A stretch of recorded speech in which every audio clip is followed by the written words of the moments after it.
Portugal do século XVIII ao século XIX, o triunfo do liberalismo, Brasil independente e Portugal absolutista, dois irmãos em guerra. Revolução Liberal de 1820. Com a morte e destruição deixada pelas invasões napoleónicas, a ausência da família real no Brasil e a permanência dos ingleses no governo do reino, aumentou o desejo de mudança política, social e cultural. Foi devido à situação do país que trouxe aos portugueses a vontade de seguir o exemplo de outros reinos da Europa, como por fim ao poder absoluto dos reis e às grandes desigualdades sociais perante a lei e viver em liberdade. O que foi o Sinédrio? O Sinédrio era uma organização secreta criada em 1918 pelo juiz desembargador Manuel Fernandes Tomás, por Ferreira Borges e por elementos do Exército e da Burguesia do Porto. Nas suas reuniões onde discutiam os problemas do país, acabaram por planear uma revolução, com o intuito de implantar mudanças que estavam a acontecer em países da Europa com regimes liberais. Como aconteceu a Revolução de 1820? A 24 de agosto de 1820, aproveitando a ausência do general Beresford, os coronéis Sepúlveda e Cabreira, na liderança dos revoltosos, entraram na Câmara Municipal do Porto e proclamaram: terminar com a influência política dos ingleses, obrigar Dom João VI e os príncipes, Dom Pedro e Dom Miguel, a regressar do Brasil, convocar as cortes. Elaborar uma Constituição para limitar os poderes do rei, ou seja, passar de uma monarquia absoluta a uma monarquia liberal. Esta revolução foi pacífica e contou com o apoio dos habitantes do Porto. Poucos dias depois esta revolução chegou ao penetre do país e cerca de um mês depois chegou a Lisboa. A Junta de Regência dominada pelos ingleses demitiu-se e foi substituída pela Junta Provisional do Governo Supremo do Reino. Faziam parte deste governo provisório burgueses que queriam o regresso do rei e que o Brasil voltasse a ser uma colónia, para recuperarem o comércio exclusivo. A Junta Provisional teve de marcar eleições para as Cortes Constituintes, cujos deputados trataram de redigir e aprovar a primeira Constituição Portuguesa. Como forma de resumo, coloca-se algumas perguntas que destacam os acontecimentos principais. É uma boa forma de sintetizar a matéria. O que foi e quais eram os objetivos do Sinédrio? O Sinédrio foi uma organização secreta criada em 1818 pelo juiz Manuel Fernandes Tomás, por Ferreira Borges e por membros do Exército e da Burguesia do Porto. O seu objetivo era planear uma revolução que pusesse fim ao poder absoluto do rei, terminasse com a influência inglesa e implantasse um regime liberal em Portugal, com mais liberdade e igualdade perante a lei. O que aconteceu a 24 de agosto de 1820? No dia 24 de agosto de 1820, os coronéis Sepúlveda e Cabreira, aproveitando a ausência do general inglês Beresford, entraram na Câmara Municipal do Porto e proclamaram a Revolução Liberal. Declararam o fim da influência inglesa, exigiram o regresso de D. João VI e dos príncipes do Brasil, a convocação das cortes e a elaboração de uma Constituição que limitasse os poderes do rei. Onde se iniciou a Revolução e quem foram os protagonistas? Que objetivo tinham? A Revolução iniciou-se na cidade do Porto. Os protagonistas foram os coronéis Sepúlveda e Cabreira, com o apoio de membros do Exército e da Burguesia. O objetivo era acabar com a influência inglesa, trazer de volta a família real e transformar Portugal numa monarquia liberal, com leis justas e um rei com poderes limitados. Os portugueses apoiaram esta iniciativa. Porquê? Sim, os portugueses apoiaram a Revolução, especialmente os habitantes do Porto. Apoiaram porque estavam descontentes com a presença dos ingleses, com a ausência da família real no Brasil e com a crise política, social e económica que o país vivia. Queriam mudanças, mais liberdade e igualdade perante a lei. Vamos agora falar sobre Brasil independente e Portugal absolutista. O regresso da família real e a aprovação da Constituição de 1822 provocaram uma ruptura com o passado. Em Portugal houve mudanças grandes na organização política e social. Em 1820, uma família real regressou a Portugal, o príncipe herdeiro do trono Dom Pedro, ficou no entanto no Brasil por vontade própria e com regente em substituição de Dom João VI. Mas as Cortes Constituintes retiraram ao Brasil o Estatuto de Reino e a liberdade de comércio. Também obrigaram Dom Pedro a regressar, pois era o sucessor de Dom João VI e futuro rei, por isso deveria fazer a sua preparação em Portugal. De que forma o Brasil se tornou independente?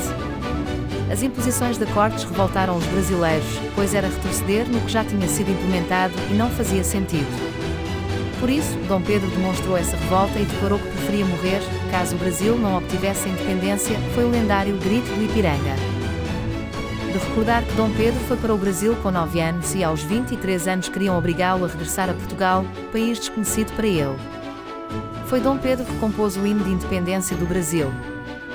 A 7 de setembro de 1822, o Brasil deixou oficialmente de ser uma colónia e tornou-se numa nação independente.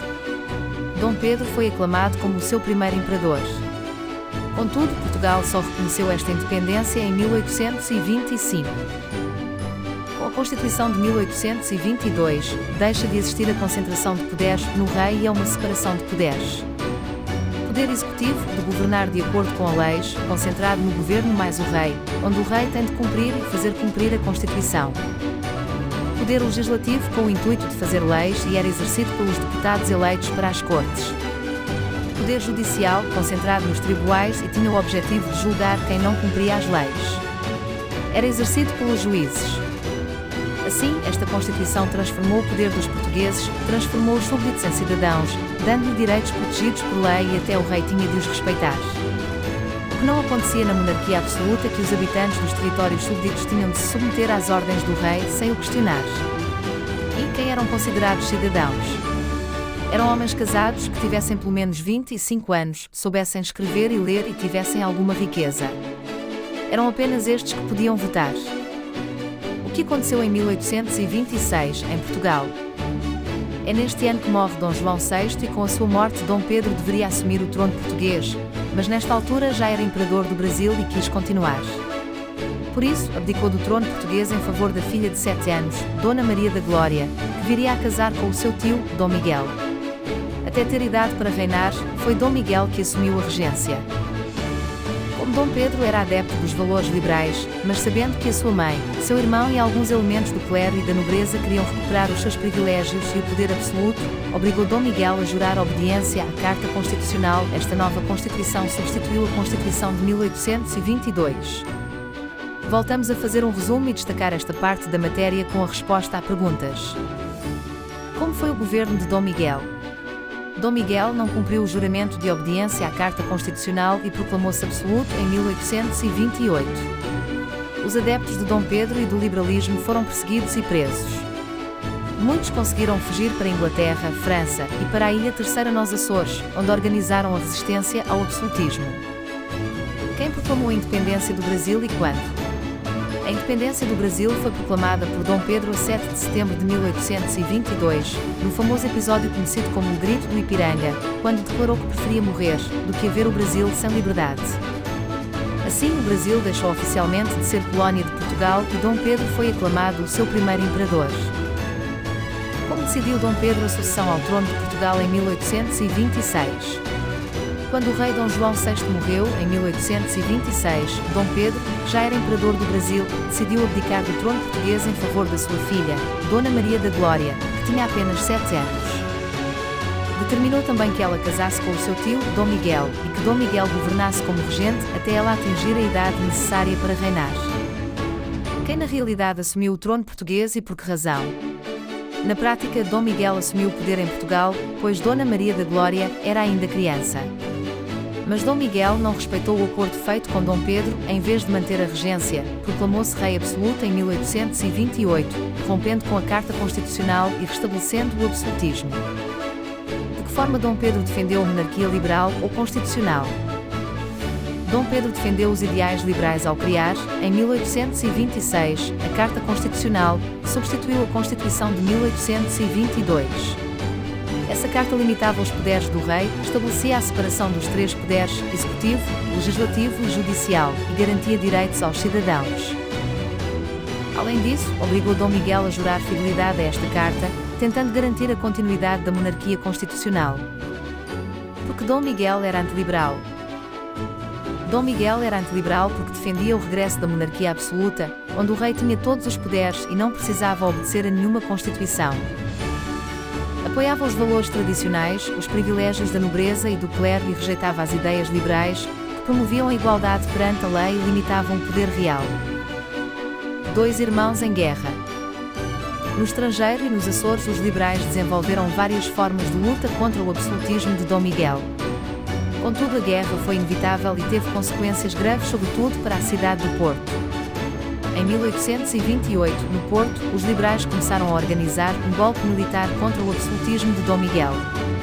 Políticos liberais que se encontravam em Inglaterra decidiram participar neste golpe e um deles furtou, ou seja, roubou um barco a vapor chamado Belfast, dando o nome ao primeiro confronto da Guerra Civil, a Belfastada. Contudo, o golpe dos liberais foi imediatamente controlado pelos miguelistas.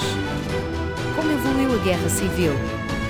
Para libertar Portugal do absolutismo, Dom Pedro abdicou do trono no Brasil, para dar lugar ao seu filho e se juntar aos liberais da Ilha Terceira, nos Açores. Em 1929, estes liberais já tinham vencido o ataque miguelista na Batalha da Praia da Vitória. Apoiados por Inglaterra, os liberais formaram um exército, que em 1832 saiu da Ilha Terceira e desembarcou entre a Praia do Mindelo em Vila do Conde e a Praia do Pampelido em Matosinhos. Aconteceu de forma rápida e sem resistência. Os liberais tomaram de assalto a cidade do Porto, mas Dom Miguel com o seu exército montou um cerco durante quase um ano. Havia constantemente ataques miguelistas que levaram a que a cidade do Porto ficasse destruída, causando muitas mortes. Esta destruição contribuiu para a falta de alimentos e a propagação rápida de doenças. De forma a furar o cerco, os liberais prepararam uma esquadra que conseguiu sair por mar e desembarcar no Algarve, surpreendendo os absolutistas no ataque em Lisboa. Dom Miguel foi obrigado a levantar o cerco do Porto e trazer o exército para Lisboa. Mas, nas batalhas de Almoster e de Acesseira foram derrotados pelos liberais. A chegarmos ao fim deste vídeo, resumimos a última parte da matéria, respondendo às perguntas. Como terminou a Guerra Civil?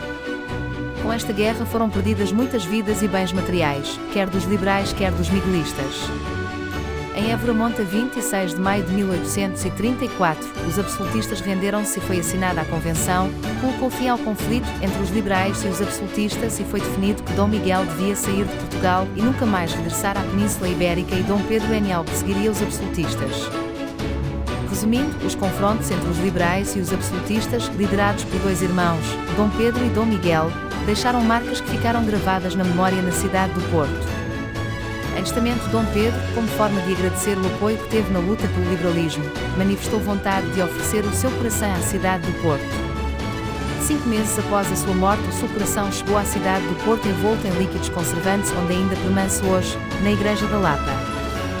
Quem se confrontou na Guerra Civil? Na Guerra Civil Portuguesa, também chamada Guerra entre os dois irmãos, confrontaram-se os liberais, liderados por Dom Pedro, e os absolutistas, liderados por Dom Miguel. Os liberais defendiam a monarquia constitucional, com leis e limites ao poder do rei, enquanto os absolutistas queriam restaurar o poder absoluto do monarca. Em que ano começou e acabou a Guerra Civil? A Guerra Civil começou em 1828, quando Dom Miguel se proclamou rei absoluto, e terminou em 1834, com a rendição dos absolutistas na Convenção de Évora-Monte. Durou assim 6 anos. 3 consequências da guerra: destruição e miséria, principalmente na cidade do Porto, que sofreu um longo cerco, falta de alimentos e muitas mortes.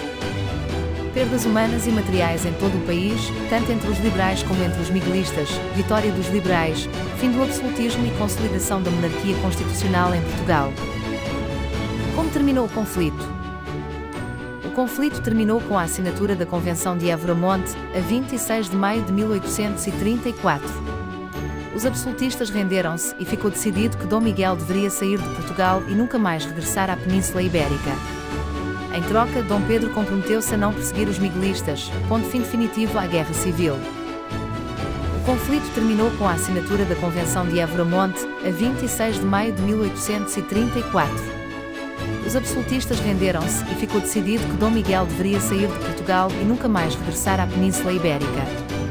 Em troca, Dom Pedro comprometeu-se a não perseguir os miguelistas, pondo fim definitivo à Guerra Civil. Bibliografia, HGP em Ação, 6º ano, Elizabeth Jesus, Teresa Vasconcelos, Porto Editora. Imagens Free Internet.